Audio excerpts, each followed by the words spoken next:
vídeo sobre isso e eu irei colocar no sistema, tá bom? Agora, pessoal, vocês não precisam copiar esse documento do Word e nem precisam copiar o cronograma, porque esse documento do Word, aliás, tudo que eu vou escrever aqui no Word, eu vou postar no sistema para vocês, tá bom? Então, gente, é esse o nosso semestre, tá? Não tem muito mistério. Eu pergunto a vocês se está tudo ok, se eu posso prosseguir, tá? Ou se vocês têm ainda alguma dúvida.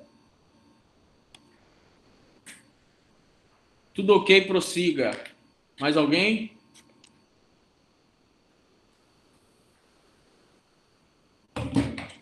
Tudo ok, Ayla, obrigado. Quem mais? Então podemos prosseguir. Bom, então, gente, vamos focar agora. Professor, responde minha pergunta. Tamise, vamos ver a pergunta da Tamise.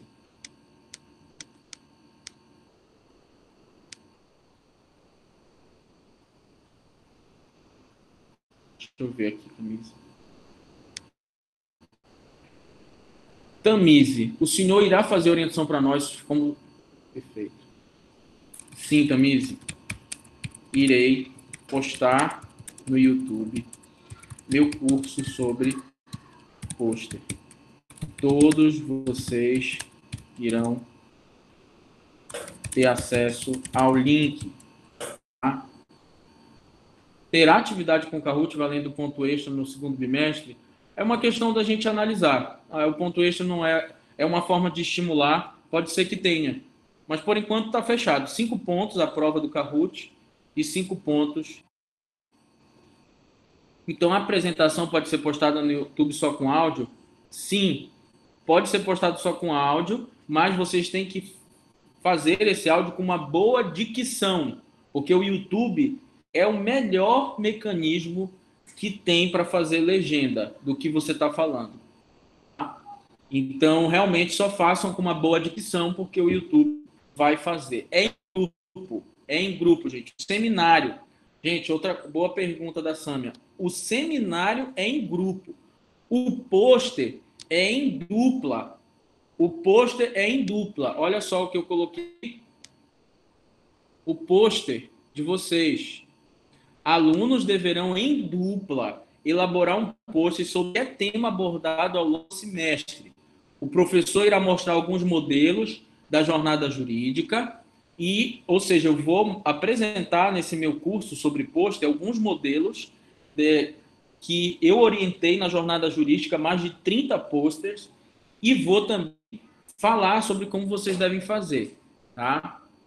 E aí, olha só, o trabalho poderá servir no futuro para que vocês participem de algum evento acadêmico. De algum evento acadêmico, que quem tem pode apresentar esse pôster em algum evento, em alguma universidade do Brasil ou do mundo. Tá? Mais alguma pergunta sobre a avaliação? Então, vamos lá. Para iniciarmos a nossa aula de hoje, eu tenho que saber se vocês estão conseguindo visualizar bem o slide que está aqui do lado da minha imagem. Sim. Alina, quem mais, gente? Pedro Henrique, sim. Sim.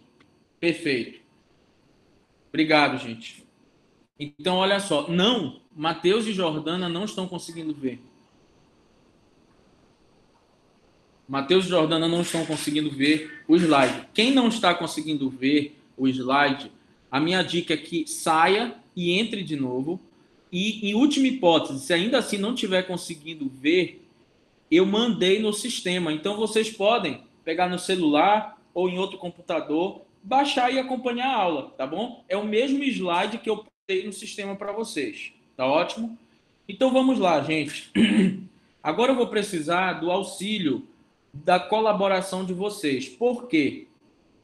Tem que mexer no layout da tela do computador de vocês. Ah, ela está dizendo. Verdade.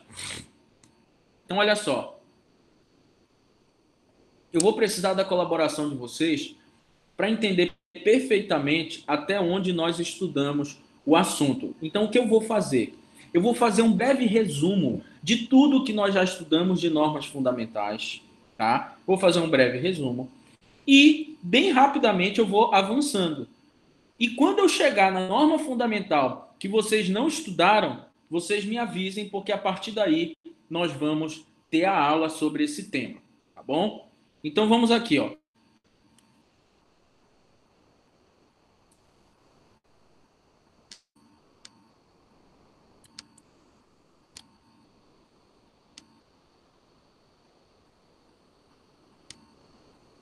Vamos aqui.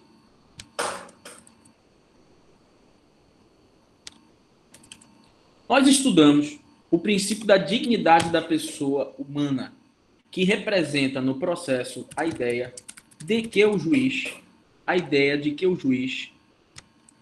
precisa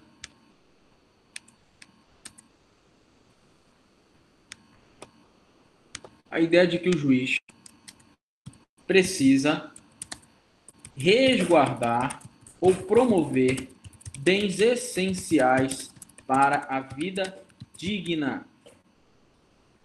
Nesse sentido, quando se proíbe que o juiz faça perguntas para a testemunha, está se protegendo a dignidade da testemunha, a sua privacidade.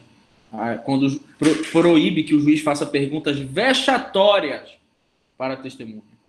Quando se obriga que o judiciário tenha meios de acessibilidade para que todos consigam acessar os processos e os sistemas, se está promovendo a dignidade. Quando se proíbe que o juiz penhore certos bens do devedor essenciais para a sua vida digna, tá? Como a sua casa, o seu salário, se visa promover a dignidade humana, logo é uma norma fundamental. Não esqueçam que estudamos também o contraditório, que é uma norma fundamental. É uma norma fundamental que está dividida em 3 partes. O contraditório ele representa o direito de informação, o direito de reação e o direito a influenciar a decisão judicial. Logo, o que vocês precisam lembrar? Vocês precisam lembrar que o contraditório, enquanto direito de informação, é o direito de ter ciência da existência do processo e de todos os seus andamentos. Ou seja, eu preciso ser avisado quando vai ter audiência, quando foi proferida a sentença. Eu preciso ser avisado se eu tenho prazo para recorrer. Eu preciso ser intimado sobre tudo o que acontece no processo. Porque num processo, a minha esfera de direitos pode ser atingida. Logo, se a minha esfera de direitos pode ser atingida, não é justo que eu não participe do processo. Mas não é suficiente que eu seja informado de tudo o que acontece no processo. Eu preciso ter mecanismos de reação, como, por exemplo, a contestação, recursos, impugnações. São formas que eu tenho não só de saber que o processo existe, porque o contraditório, em última análise, é a exigência de que a parte participe do processo. Mas para ela participar, não basta que ela seja informada. Ela tem que ter mecanismos de reagir, como contestando, recorrendo, impugnando e assim por diante. Porém, gente, cuidado.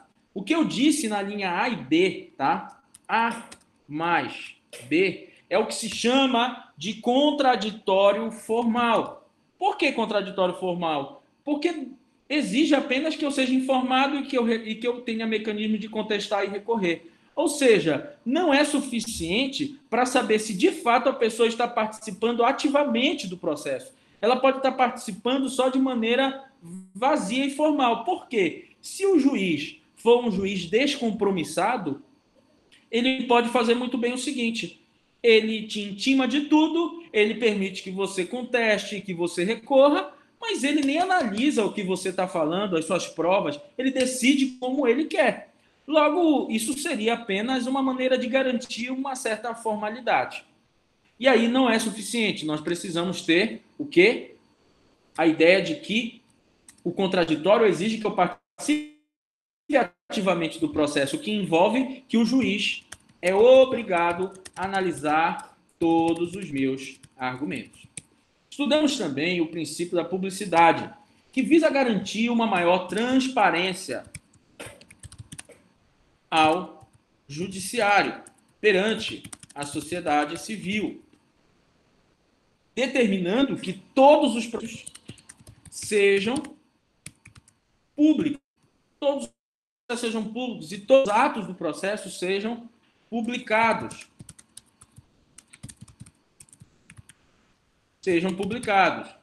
E aí nós temos a possibilidade de relativizar isso. Quando? Exceção. É possível restringir a publicidade interna ou externa, em casos de proteção da privacidade, interesse público ou mesmo proteção em casos de direito de família. Quem pode responder aí no chat? Externa, Matheus. Externa, Maria Cruz. Perfeito, é possível restringir a publicidade externa, ou seja, a publicidade para o resto da sociedade, mas jamais é possível restringir a publicidade para as partes e seus advogados. Então, cuidado, é uma exceção aqui. É possível, mas só a externa. Não esqueça que nós temos o princípio da duração razoável do processo, que significa que a solução do conflito, tá? A solução do conflito e a entrega do direito à parte deve observar parâmetros para não ser morosa. Porque a justiça, se ela for muito morosa, ela é injustiça, né? E aí nós temos vários parâmetros, não? Como a complexidade do processo, a estrutura daquele juiz, para analisar se está sendo cumprida a razoável duração do processo. Nós temos também o princípio da igualdade processual, que tem uma dupla dimensão, a igualdade formal e a igualdade... Volte para a parte da publicidade para eu bater uma foto. Tamires, tudo bem, só um detalhe. Esse documento do Word, vocês não precisam copiar, porque eu vou postar no Google Classroom para todo mundo, tá? Mas se quiserem copiar e bater foto também, ótimo. Então, gente, não esqueçam que o princípio da igualdade, ele se subdivide em igualdade formal e substancial. Tá? Não esqueçam que a igualdade formal, ela visa apenas que não se trate de forma discriminatória ninguém. Ou seja, basta que exista aqui um não fazer. Por exemplo, o acesso à justiça não depende de gênero, orientação sexual,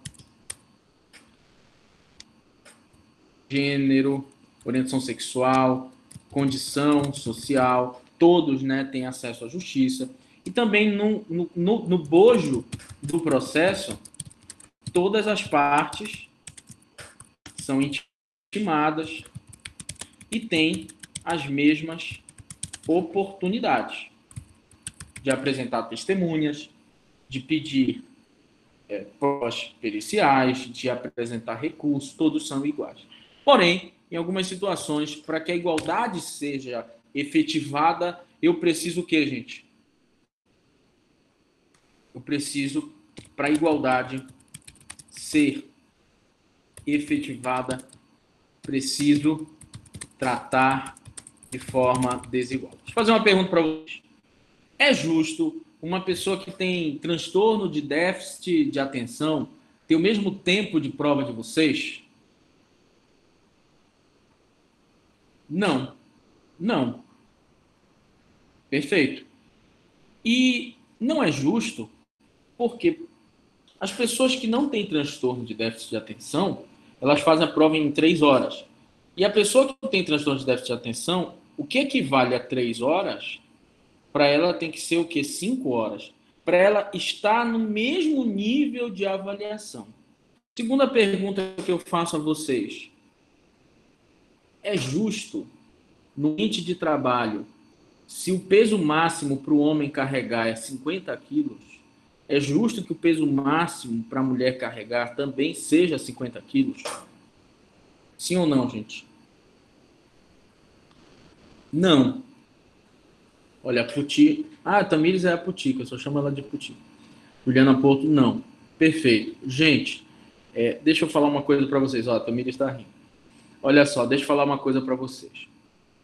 Biologicamente, a mulher ela é mais resistente que o homem. Tá? É comprovado cientificamente que sem água, sem comida, a mulher sobrevive mais. Né?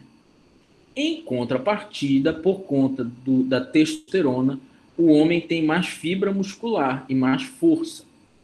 Tá? Então, o homem morre primeiro que a mulher em condições extremas, a mulher é mais resistente, e o homem tem mais força. Tanto é que, para quem vê o Big Brother aí, prova de resistência é para a mulher ganhar. Por isso que tem vários tipos de prova, porque se só fosse resistência, seria injusto, por exemplo, com os homens. Se fosse de força, né, seria injusto com as mulheres. No caso da força, realmente tem uma limitação maior para o homem do que para a mulher. Uma limitação maior para a mulher. E como isso funciona num processo? Por exemplo, é possível que uma parte seja pobre contra uma rica. E aí o que o juiz faz, gente? Justiça gratuita para o pobre, para que ele possa recorrer, intimar as testemunhas sem pagar nada. Ou seja, eu tenho que tratar desigual. Também temos aí a inversão do ônus da prova, como uma forma de equilibrar no processo aquela pessoa que não tem como provar o dano que sofreu, como aconteceu, o juiz inverte o ônus da prova para que a empresa tenha que comprovar que aquilo não aconteceu. Temos também, gente, o princípio da eficiência. Para entender o princípio da eficiência, vamos imaginar o seguinte. Vou pegar aqui o nosso design, ou melhor, o nosso desenho, né? Vamos colocar aqui, ó.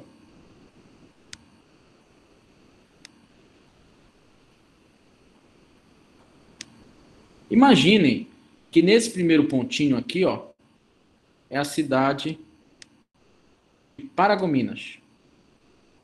E nesse segundo pontinho aqui é a cidade de São Luís. Tá? Para chegar até São Luís, eu tenho 3 caminhos. Né? Eu tenho este aqui, ó. Eu tenho esse aqui. E eu tenho esse aqui, ó. Eu tenho várias formas de chegar com o mesmo resultado. O mesmo resultado, São Luís. Chegar de Paragominas a São Luís. Porém, desses 3 resultados, qual é o que eu gasto menos gasolina, menos esforço? Qual é o que eu gasto menos atividade física mesmo para chegar? É a primeira opção. Então, gente, num processo judicial, o que é o destino final? Quem pode responder no chat? Eu começo com uma petição, né? Esse aqui é o início. Mas qual é o fim de um processo? Quem pode responder? Qual é o fim de um processo? A solução do conflito. Exatamente. Então, a solução do conflito é o fim do processo. Ora, eu tenho, então, várias formas de chegar à solução desse conflito. Umas mais trabalhosas que outras. E aí nós temos alguns exemplos no código que mostram que o código visa a todo momento fazer com que o processo tenha menos esforço, menos gasto, seja mais eficiente. Tá? Por exemplo, nós temos aqui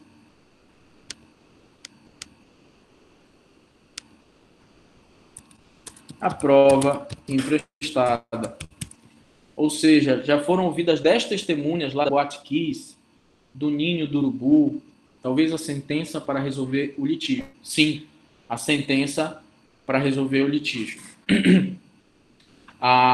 E eu vou emprestar exemplo disso, porque foram ouvidas 10 testemunhas da Boate Kiss, lá do Ninho do Urubu, e agora eu vou entrar com ação para uma vítima específica. Para que eu vou ouvir de novo testemunhas? As mesmas testemunhas. Eu posso simplesmente tirar cópia e juntar no meu processo. Ou seja, vai ter menos esforço aí. Nós temos também a possibilidade de audiência única em processos diferentes. Ou seja, são casos semelhantes, mas a testemunha vai servir para todos esses casos. A gente marca uma audiência só para ouvir essa testemunha que vai servir para o processo. Dentre outras centenas e centenas de exemplos aí que a gente viu alguns deles no nosso encontro anterior.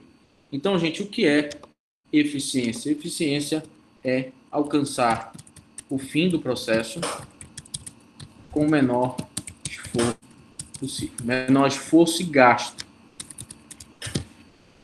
possível. Isso é a eficiência.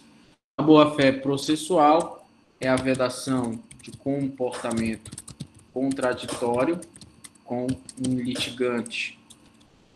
Vedação de comportamento contraditório, maior resultado com mínimo de recursos. Perfeito, Matheus. A boa-fé é a vedação ao comportamento contraditório. E o que é um comportamento contraditório num processo? É um comportamento que não condiz com o litigante que está levando a sério o litígio. Então, exemplo, quem altera a verdade dos fatos, quem vende seus bens para não pagar dívida, quem recorre de forma a protelar processo, é punido, gente, com multas aí pelo juiz, de modo a promover um comportamento ético no processo. O princípio da efetividade significa que não basta declarar o direito, é preciso efetivá-lo, provocando mudanças reais na vida dos litigantes. Ou seja, gente, se a sentença fosse para... Se o processo judicial servisse apenas para declarar o direito, eu ia pegar a sentença e pendurar no quadro aqui, como esses quadros. Então, olha só, vamos entender essa situação. Vamos colocar aqui uma reintegração de posse, uma ação de alimentos, um divórcio, partilha de bens. Vamos colocar aqui uma indenização. Tá? Olha só, gente. O que eu almejo com a reintegração de posse? Não é só o que eu almejo com a reintegração de posse. Não é só a sentença. O que eu almejo com a ação de alimentos? Não é só a sentença que fixa 4 salários mínimos o alimento. O que eu integração de posse? Não é só uma sentença que manda a pessoa sair. O que eu viso com divórcio, lugar com partilha de bens? Não é só que se declare que eu tenho direito ao divórcio e a metade dos bens. O que eu almejo com a indenização? Não é só condenar a outra parte a pagar tanto. É que, de fato, Bruna, já te respondo, Bruna, é que, de fato, tá? É que, de fato, se a pessoa não cumprir, tá? Se a pessoa não cumprir, o juiz mande com força policial retirar aquela pessoa de lá. O pai não pagar os alimentos, que mande prender e penhorar os seus bens. E assim por diante. Que não pague indenização, que penhore as contas bancárias. E tudo. Ou seja, não basta declarar que eu tenho direito à partilha, à reintegração de posse, se a lei processual não tiver mecanismos para efetivar e provocar mudanças reais, tá? Vou à tela. Deixa eu perguntar para vocês, gente. Primeiro, teve uma aluna que colocou aqui que não estava aparecendo o Word aqui. Quem está conseguindo ver o esquema que eu estou fazendo no Word? Quem está conseguindo ver? Agora é a Bruna. Tá. Às vezes, quando trava, é porque tem alguma coisa de internet. Tá, obrigado. Então, vamos lá, gente. Se vocês forem para o Código de Processo Civil, olha o que vocês vão encontrar aqui.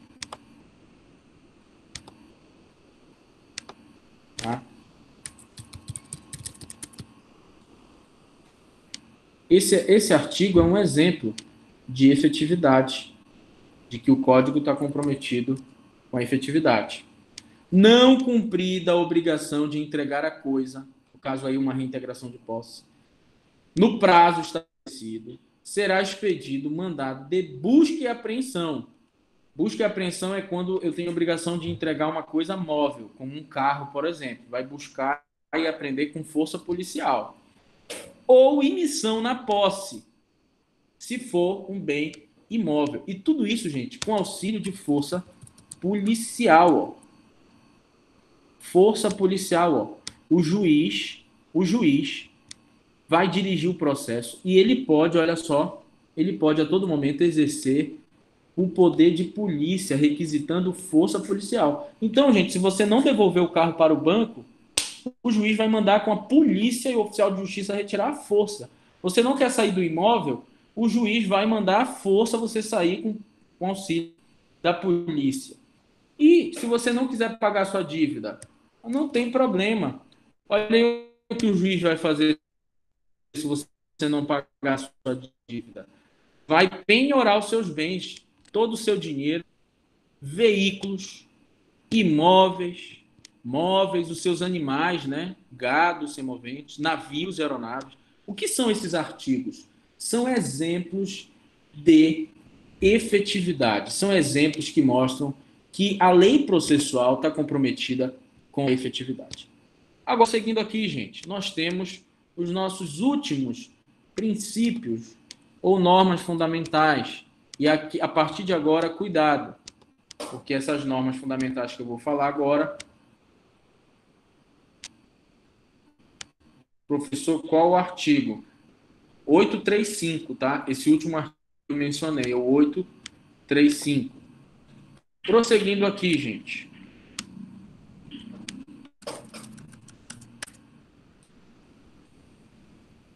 Os últimos, vamos lá, gente, vamos focar, vamos tomar um café para focar aí, os nossos últimos princípios. E aí aqui vocês devem me dizer qual foi o que nós não vimos ainda. Eu vou falando também de forma mais acelerada, e aí quando chegar naquele que vocês ainda não viram, vocês dizem, ô professor, esse aí o senhor não deu ainda em sala, porque a gente tem que falar de uma forma mais aprofundada. Então, os dois últimos, perfeito. Ou seja, todo mundo concorda que nós já vimos todos esses aqui? Vamos responder aí no chat. Esses que estão de amarelo, sim, sim, perfeito. Então eu vou só falar o resumo, só o conceito e vamos passar adiante. Obrigado aí, pessoal. Então vamos lá. Primazia de mérito é a norma fundamental que exige o compromisso do juiz com a solução do litígio, determinando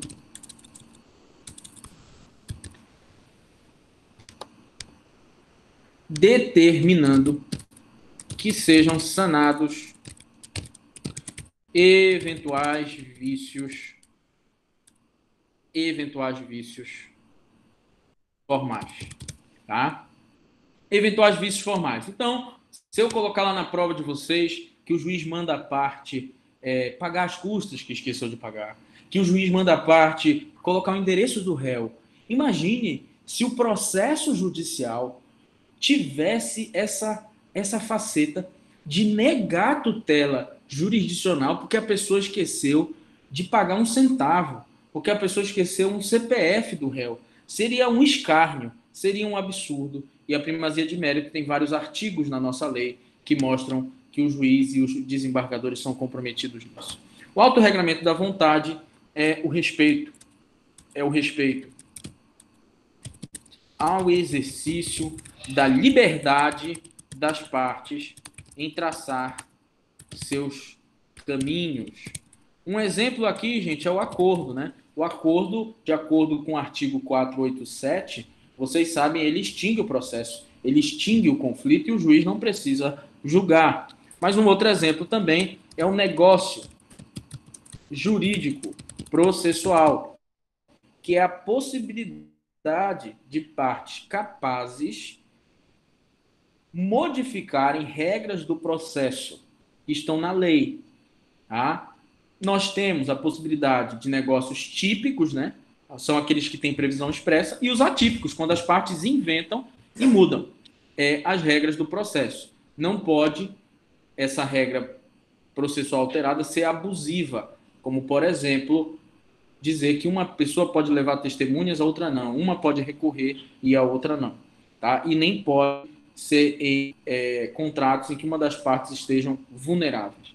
Nós temos o respeito à ordem cronológica de conclusão. O que é conclusão, gente? Conclusão é o ato do diretor de secretaria mandando o processo ao juiz para que ele decida, tá? E aí, cuidado, gente, não é a ordem cronológica de ajuizamento, porque eu posso ter ajuizado a ação em 2012 e ainda ter muitas provas para serem produzidas, ele não vai conclusos para decisão. Então, se for algum processo de 2018 julgado na frente do meu, não está violando essa regra. Não esqueçam que ela comporta exceções em causas, por exemplo, em situações de urgência manifesta e também de preferências legais. Pessoas com doenças graves e idosos. Não esqueçam que o princípio da cooperação ele modifica a ideia de que as partes são sempre adversárias e de que o juiz é superior às partes. Nós temos várias situações que mostram o juiz dando as mãos às partes e as partes entre si. Um exemplo aqui de cooperação entre as partes é quando eu me equivoco em relação ao réu. Eu sou o autor e eu entro com, por exemplo, vocês são alunos do CESUPA e vocês entram com ação contra a FACE ou contra a FGV. E aí o próprio réu tem lá no artigo 339, 338, ele te diz, olha, você errou, a parte correta é essa. É um exemplo de cooperação. E também quando o juiz manda você sanar vícios, ele está cooperando com a parte. E quando é que as partes cooperam com o juiz? Em várias situações. Por exemplo, o calendário processual, em que vocês modificam as datas em que vão ocorrer os eventos do processo. Nós temos também o exemplo da própria sentença do juiz, que ele é obrigado a analisar os argumentos das partes. Então, ele acaba sendo influenciado e ajudado também por tudo aquilo que as partes provaram e argumentaram. A fundamentação da decisão do judicial exige que o juiz exponha as razões pelas quais chegou aquele resultado. Um pouco em conclusão. Mas aqui, gente, o respeito à ordem cronológica de conclusão, né? Porque, assim, houve um tempo no Brasil, né, que o processo que era julgado mais rápido era de quem era mais amigo do juiz, ou de quem perturbava mais o juiz. E aí veio essa norma fundamental, lá no artigo 12, mandando que o juiz tenha uma ordem cronológica para julgar. E aí o processo que é conclusos primeiro é julgado primeiro. Bom, pessoal, e aí vamos agora para essa nossa penúltima norma fundamental, que é o respeito aos precedentes vinculantes, tá? O respeito aos precedentes vinculantes. Então, vamos aqui.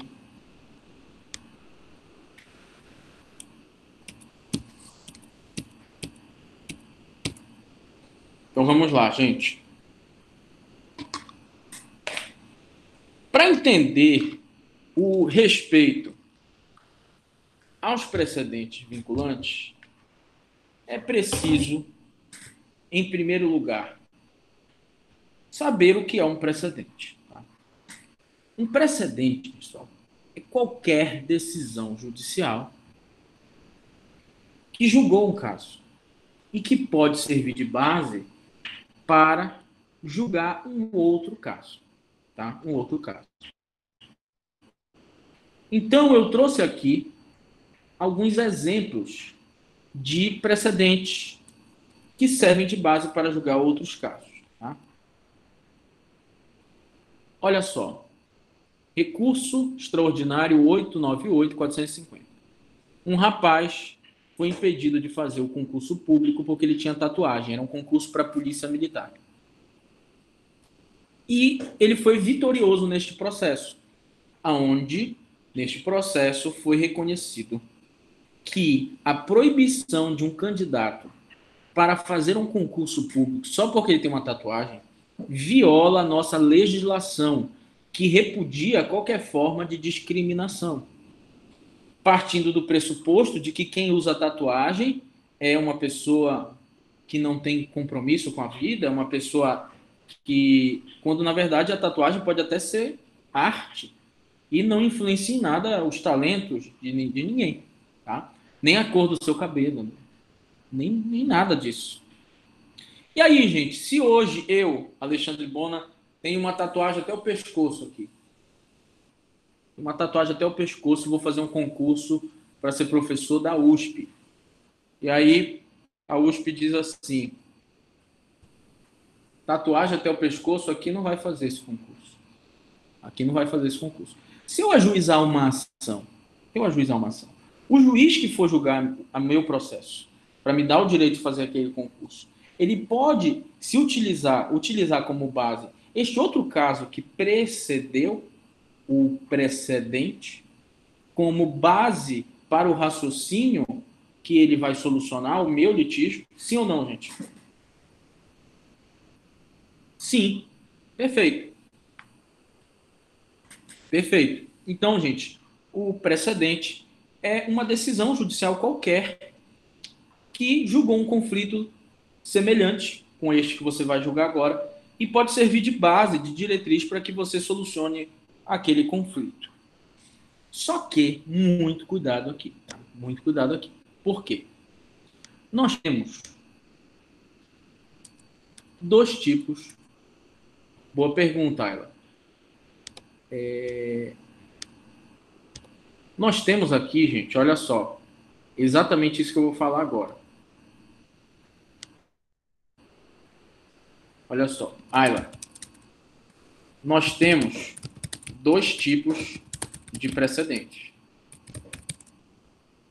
Os persuasivos, que não são obrigatórios, e os vinculantes. É exatamente isso que são obrigatórios.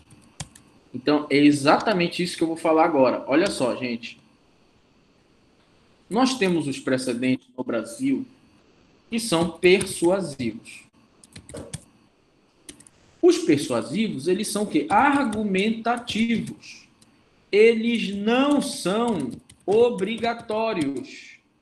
Por exemplo, se eu sou juiz de uma vara civil de primeiro grau, tá? Exemplo aqui, ó. Decisões de juízes de primeiro grau. As decisões dos juízes de primeiro grau, gente, elas são precedentes. São precedentes. Por que são precedentes? Porque podem influenciar outros juízes a decidir da mesma forma.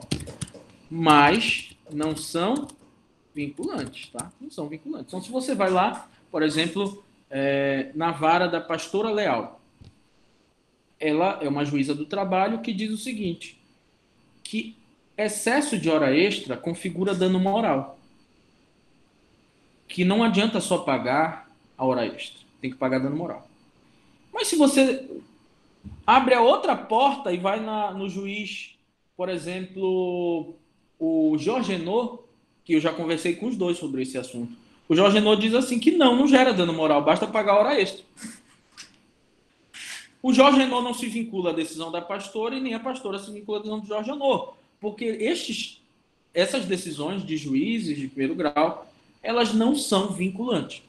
Porém, nós temos no artigo 927 um rol de precedentes, portanto, de decisões judiciais que são de observância obrigatória. E aí, gente, só cuidado com o que eu vou falar agora, tá? Vocês estão na disciplina Teoria Geral do Processo. Logo, vocês não têm obrigação de saber o que é um recurso extraordinário. Sim, os persuasivos. Exatamente. Os persuasivos acabam permitindo discricionariedade. Então, se eu não tenho um precedente vinculante, por que eu não tenho opção? Eu não tenho opção, viu, Ayla, de negar o direito de aborto para uma mulher que tem um bebê anencéfalo. Porque esse é um precedente vinculante. Eu não tenho opção. Então, eu não tenho uma margem de discricionariedade. Mas eu tenho a opção de considerar que o coronavírus permite a revisão dos juros bancários ou não, porque aí não tem precedente vinculante ainda sobre esse tema. E aí deixa a margem à discricionariedade do juiz. Então, olha só, gente, nós temos no direito brasileiro um rol no 927, que é um rol dos precedentes vinculantes. Aí, agora, cuidado, gente. Vocês só precisam saber, teoria geral do processo, que existe esse rol. Vocês não precisam saber o que é um recurso extraordinário, o que é um recurso repetitivo, porque isso vocês vão estudar no final do curso. Vocês não precisam saber o que é uma ação direta de inconstitucionalidade, uma arguição de descumprimento de preceito fundamental. Vocês não precisam saber o que é o incidente de assunção de competência, um incidente de resolução de demandas repetitivas, porque tudo isso vocês vão estudar no final do curso. Eu dou aula disso para alunos de 8º semestre. Vocês só precisam saber que existem decisões judiciais no Brasil que são de observância obrigatória. E eu trouxe exemplos aqui para vocês. Tá? Um exemplo da ADIM 3330, do ProUni. Nenhum juiz no Brasil pode dizer que o ProUni é ilegal. Nenhum juiz no Brasil pode dizer que a união homoafetiva ela não tem o mesmo valor da união estável heteroafetiva. Porque esses dois casos que eu acabei de mencionar são vinculantes. Nenhum juiz no Brasil pode permitir que magistrados e servidores públicos tenham gratuidade de justiça, porque o STF já tem um precedente vinculante que diz que é inconstitucional conceder gratuidade a magistrado e servidor público. Nenhum juiz no Brasil pode admitir taxa de matrícula em instituição pública, porque o STF tem um precedente vinculante sobre o tema. Do mesmo jeito, nenhum juiz no Brasil pode negar a pesquisa com células-tronco, porque o STF já decidiu na ADIM 3510 que a pesquisa com células-tronco ela é compatível com os valores de respeito à vida e de progresso da ciência na Constituição. Nenhum juiz pode negar o aborto de feto anencéfalo. Nenhum juiz pode proibir a marcha em prol da descriminalização da venda de maconha, de cannabis. E todos os juízes no Brasil, olha aqui, o STF decidiu de forma vinculante, na ADO 26, que o crime de homofobia, aliás, que a homofobia ela é o crime equiparado ao de racismo, porque racismo não é só discriminar ou colocar numa posição de inferioridade pessoas negras. O racismo é colocar numa posição de inferioridade qualquer grupo social. Portanto, o antissemitismo é racismo. O xenofobismo a xenofobia é racismo. O racismo estrito sensu é racismo. E a homofobia é racismo. E é crime inafiançável e imprescritível, porque ela é equiparada ao racismo. Tá? E antropologicamente, sociologicamente e historicamente, o racismo é exatamente isso. É subjugar um grupo social. Também nenhum juiz no Brasil tem a opção de considerar crime sacrificar um animal em um ritual religioso, porque nós vivemos num país que há um predomínio de uma religião tradicional que veio com a colonização, que é a religião cristã no sentido amplo, envolvendo católicos e evangélicos, e essas pessoas que fazem parte de religiões menores, como Umbanda, Candomblé, sofre muita discriminação. E aí o STF logo deixou sedimentado de forma vinculante aqui que ninguém pode ser preso por sacrificar um animal em rituais religiosos. Porque no seu Círio de Nazaré você não mata o pato para comer, na sua ceia de Natal, que é cristã, você não mata o peru, porque eles que são de religiões de matriz africana não podem matar os animais só porque eles não fazem parte de uma maioria. No mesmo sentido, nós temos um precedente envolvendo aqui o Porta dos Fundos. O Porta dos Fundos fez um especial de Natal tratando com humor de Jesus Cristo, o que pareceu ofensivo para muita gente. Por quê? Ele mostrava Jesus Cristo operando milagres para favorecer uma pessoa e outra, para triplicar o número de bebidas em festa, fazendo isso de uma forma jocosa e que feriu o sentimento aí de muita gente. Assim como o Museu Queer, que fez Jesus Cristo ali fumando cigarro, maconha, tatuado, Jesus Cristo transexual, negro, e também muita gente se sentiu ofendida.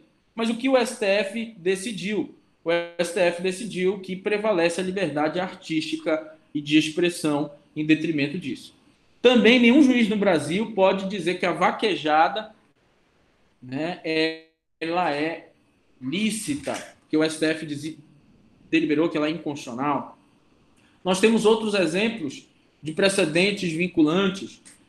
Presume-se discriminatória despedir empregado com HIV, né? Exceto uma prova de um fato muito grave, vai ser considerada discriminatória essa demissão. Olha, a embriaguez do segurado não exime a seguradora do pagamento de indenização de seguro de vida. O que estava acontecendo? Muitas seguradoras diziam que quando a morte é no trânsito e a pessoa está bêbada, a seguradora não queria pagar a indenização. Qual era a tese da seguradora? De que quem bebe praticamente está disposto a um suicídio e dirige. O STJ disse que não, que isso não vai afastar, e todos os juízes no Brasil devem decidir dessa forma. Bom, gente, tem outros e outros precedentes aqui, vários aqui, que, por exemplo, quem trabalha em aeroporto, em um raio de 7,5 metros do local que o avião está sendo abastecido, tem direito à periculosidade, é um precedente vinculante, tá? Se um medicamento é aprovado pela Anvisa e o próprio médico do plano de saúde indica esse medicamento, o plano de saúde é obrigado a fornecer, tá? E outros casos, tá? Dizendo que não é estética a cirurgia de retirada de excesso de pele após a bariátrica, porque muitos planos de saúde estavam dizendo que a remoção do excesso de pele aqui, ela é estética e que não está dentro do plano de saúde. Foi preciso ter uma súmula aí para dizer o seguinte, que não é estética. Na verdade, a pessoa pode ter uma doença dermatológica, fungos e até mesmo a saúde psíquica ser afetada. E a pessoa vai ficar com vergonha de sair na rua, de colocar roupa, de trabalhar. E que está dentro, sim, do conceito de saúde. Tudo bem? E aí, pessoal, quais são os princípios que a ideia de precedentes vinculantes fortalecem? O primeiro princípio é o princípio da legalidade. Por quê? Significa dizer que o direito que rege a nossa sociedade não é apenas o direito produto do legislativo. Porque o legislador ele não tem condições de prever todas as infinitas possibilidades. Por exemplo, tem alguma lei que fale do coronavírus, etc? Não. Daí o porquê é importante a gente ter o judiciário. E hoje, respeitar a lei não é respeitar apenas a lei legislada, mas também os precedentes vinculantes. A ideia de precedentes vinculantes também promove a igualdade, porque casos iguais vão ter a mesma solução. Todas as pessoas que vão precisar fazer cirurgia de remoção de pele vão ter esse direito. Todos os transexuais que quiserem mudar de gênero sem fazer cirurgia de sexo vão ter esse direito, porque é um precedente vinculante do STF. Todo mundo que morrer embriagado no volante, a família vai receber o seguro de vida. Isso favorece o quê, gente? A igualdade. Outra questão importante que os precedentes vinculantes favorecem, a segurança jurídica. Por quê? O que é segurança jurídica? Segurança jurídica é eu saber como a minha conduta vai ser analisada pelo judiciário. Quando eu não tenho um precedente vinculante, eu não sei se o que eu estou fazendo é lícito ou ilícito muitas vezes. Por exemplo, chega uma pessoa lá no meu banco e quer a revisão dos juros por causa do coronavírus. Não tem um precedente vinculante, eu vou dizer que eu não vou dar essa revisão de juros. Mas se tem um precedente vinculante, eu passo a organizar a minha empresa, organizar a minha vida de modo a me adequar a esses padrões normativos. E aí eu passo a ter uma maior previsibilidade de como minha conduta vai ser tratada. E também, gente, os precedentes vinculantes influenciam as decisões, ou a fundamentação das decisões judiciais. E eu vou dizer uma frase do professor Fred Didier. Ele diz que os precedentes vinculantes não podem ser ignorados por nenhum juiz no Brasil. Logo, o artigo, gente, olha só, 489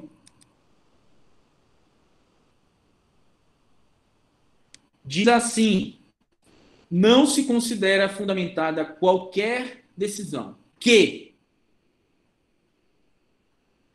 deixar de seguir um precedente vinculante. Ou seja, é nula a decisão e facilmente modificada no recurso a decisão que deixa de seguir um precedente vinculante, tá?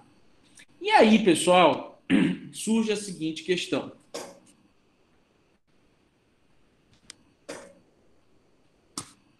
Eu vou colocar bem aqui, para a gente finalizar aí o nosso encontro de hoje.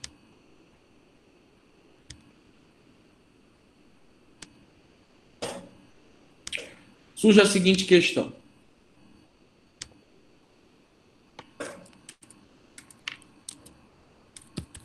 É possível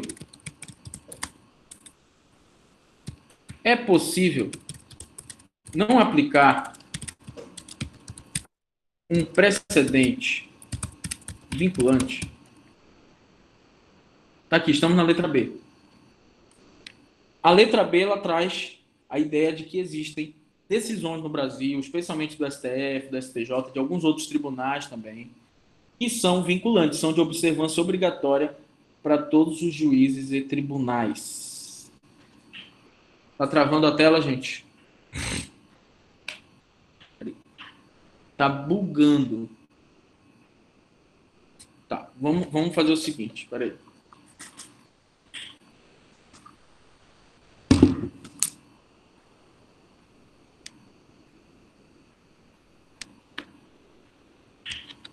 Vou fazer mais uma vez aqui. Permitir.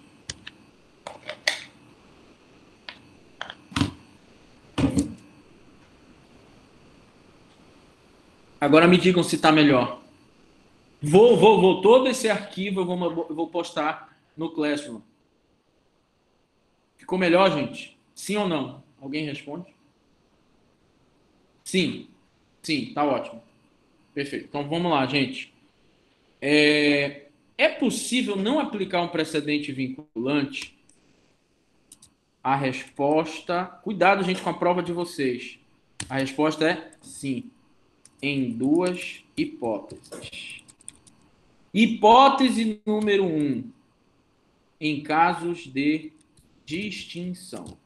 Quando acontece a distinção, pessoal?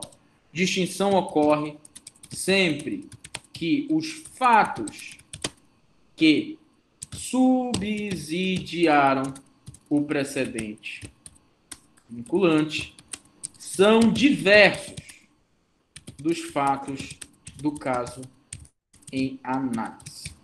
Então, olha só, gente, tem um precedente vinculante do STJ que considera que cabe dano moral toda vez que o pai abandonar o seu filho na infância e na adolescência.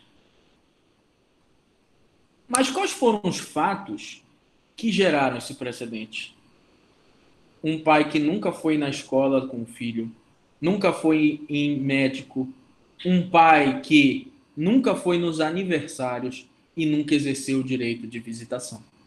Daí eu, como juiz, posso julgar improcedente uma ação de indenização por abandono afetivo, mesmo tendo esse precedente vinculante? Posso, desde que eu diga assim na minha sentença.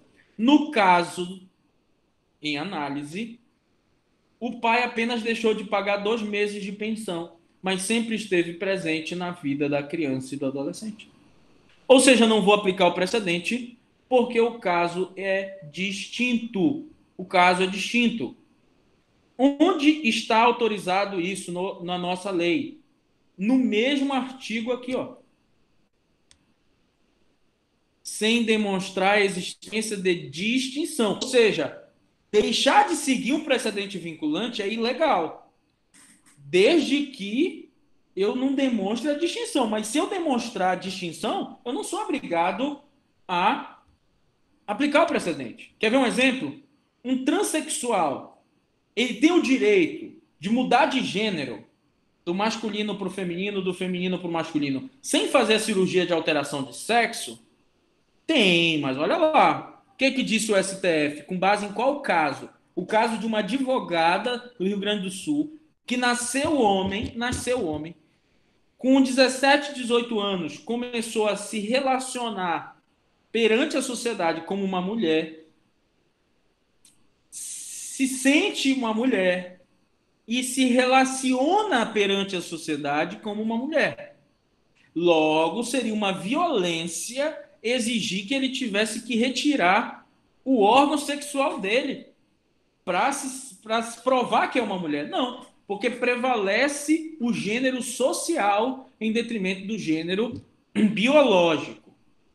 Mas e se chegar no meu gabinete um transexual querendo mudar de gênero e não traz nenhuma prova, nada de que realmente ele se identifica perante a sociedade com aquele gênero? Eu posso dizer que não vou aplicar o precedente. Outro caso, embriaguez ao volante, a seguradora é obrigada a pagar o seguro de vida, na verdade? Mas eu vou dizer o seguinte na minha sentença, que eu não vou aplicar esse precedente. Por quê? No caso dos autos, ele estava bêbado ao volante, tá? Estava bêbado ao volante, mas a causa da morte foi o tiro que ele deu na sua própria cabeça. E todo mundo sabe que em caso de suicídio, a seguradora não tem obrigação de pagar o seguro de vida. Eu vou dizer, olha, o caso é distinto. Tá? Ou outro exemplo, remoção de excesso de pele. Eu não vou dar o direito àquela mulher. Não. Porque a remoção do excesso de pele que está na súmula é só no caso de ser após a bariátrica. Neste caso, ela nunca fez a bariátrica, ela só quer retirar o excesso de pele que tem um pouquinho aqui no braço. Então, gente, eu posso aplicar a distinção. Mas também, eu posso ter uma segunda. Não, Maria. Não é pro Didier. Aqui, gente, é a própria lei brasileira permite que qualquer juiz faça a distinção. Para o Didier também. Se o caso é distinto, você não aplica o precedente. A solução é distinta também. E para finalizar, mas o senhor não havia dito como é, Tamires? O que a Tamires perguntou?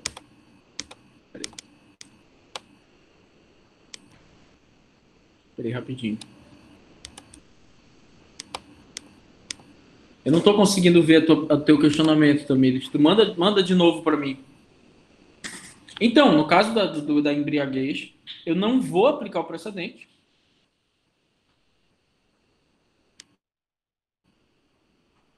O senhor não havia dito que se a pessoa se matar 2 anos depois de ter feito, tem direito a receber? Perfeito, sim. Mas dentro dos 2 anos do seguro, ela não tem direito. Só após os 2 anos. Aí isso já é outro precedente. E o segundo e último assunto aqui, gente, é o caso da superação. Só que, cuidado, distinção, qualquer juiz ou tribunal no Brasil pode fazer. Então, eu sou um juiz, trabalho lá no Oiapoque, lá na fronteira do Brasil. Eu posso dizer que não vou aplicar a decisão do STF? Posso. Eu não vou aplicar essa tese do STF sobre emissão de taxa em instituição pública porque essa instituição aqui não é pública, é privada. Pronto. Ela pode cobrar. Eu, como juiz lá do fim do mundo, posso me negar a aplicar a decisão do STF pelo motivo da distinção. Qualquer juiz pode. Mas a superação não. Porque a superação é a revogação do precedente. E ela só pode ser feita pelo mesmo tribunal que criou o precedente. Porque superar significa dizer esse precedente é injusto. Esse precedente ele tem que ser substituído por outro. Esse precedente não acompanha mais a evolução da sociedade. Esse precedente não está mais em harmonia com o momento que nós vivemos e vai ser revogado. Só que no Brasil, só quem pode revogar o precedente é quem criou o precedente. Logo, se é um precedente do STF, só ele pode revogar. Como revogou recentemente o precedente do caso Lula, lá da prisão em segunda instância, como revogou um precedente que proibia casamento homoafetivo, pelo precedente de que agora, na sociedade que nós vivemos, é permitido o casamento homoafetivo, tá? Então, em várias situações é possível revogar esse precedente, porque a sociedade vai evoluindo. Só que a superação no Brasil só pode ser feita pelo próprio tribunal que criou aquele precedente. Tudo bem, pessoal? Então, nós temos a distinção, que é quando há uma falta de similitude fática, a solução vai ser distinta, e está prevista nesses dois artigos aqui. E nós temos a superação, chamada também de overruling, no direito anglo-saxão, que é a técnica por meio do qual o precedente é revogado e substituído por outro, tá? Substituído por outro. E nós temos a permissão nesses artigos aqui no nosso Código de Processo Civil, tá?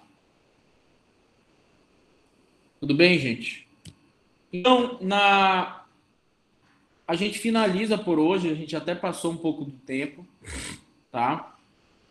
Na próxima aula, a gente vai falar sobre o devido processo legal e vamos entrar já no assunto da jurisdição. A gente vai falar da inércia, a gente vai falar da inafastabilidade, da imparcialidade, etc. Tá? Então, deixa eu ver aqui a pergunta. Opa.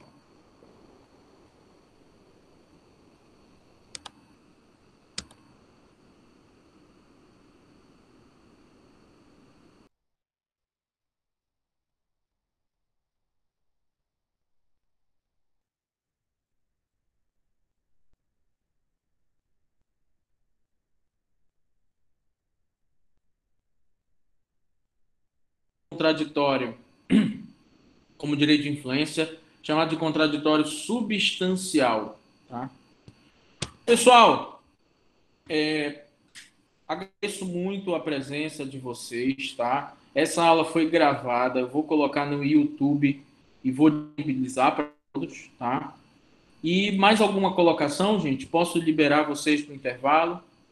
Muito obrigado. Obrigado, gente. Obrigado. Eu vou postar no YouTube e vou pegar o link e deixar no Classroom aqui de vocês para qualquer pessoa que queira assistir. Obrigado, gente. Excelente retorno aí para todos. Grande abraço.